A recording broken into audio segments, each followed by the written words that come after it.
He asserts that Article 5 of the NATO Treaty does not supersede Congress's power under Article 1, Section 8, Clause 11 of our Constitution to declare war.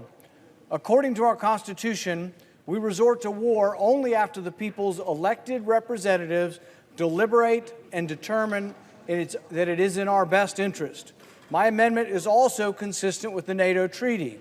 Article 5 of the treaty commits allies to respond to an attack, but allows each ally to determine whether to engage in military hostilities.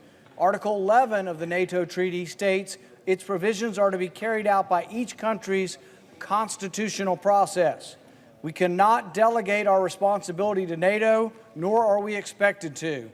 Let us reaffirm that Article 5 does not supersede Congress's responsibility to declare war.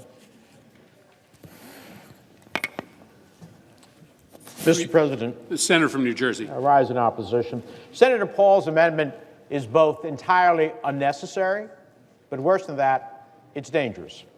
There's no question that, like any other treaty, the NATO treaty does not supersede the Constitution. However, specifically calling out Article 5 of the North Atlantic Treaty here erroneously implies that there is a tension between it and the Constitution. This sends a damaging message about the U.S. commitment to the alliance at a time when support for NATO is as critical as ever, given Russia's invasion of Ukraine. Further, by only referencing the NATO treaty, Senator Paul's amendment erroneously implies that other treaties may supersede the Constitution, a proposition that no senator would accept. Because Senator Paul's amendment is both unnecessary and harmful at a critical time of our engagement in Ukraine, I urge all senators to vote against it, and I reserve the balance of the time. President.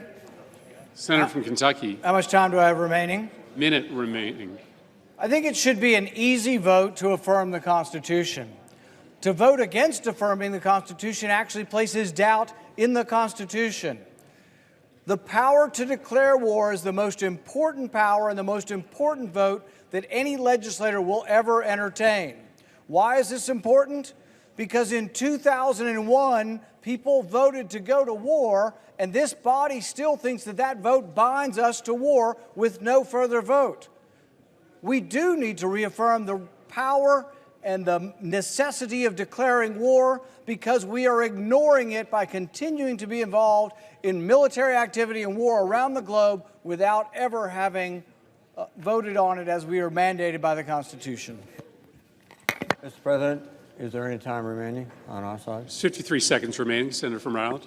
I will be very brief. My understanding of the War Powers Act, the President of the United States may initiate hostilities for a limited period of time until Congress can act. This proposal, a sense of Congress, would call into question what the War Powers Act authorizes, and that is a constitutional provision. It's been held constitutional.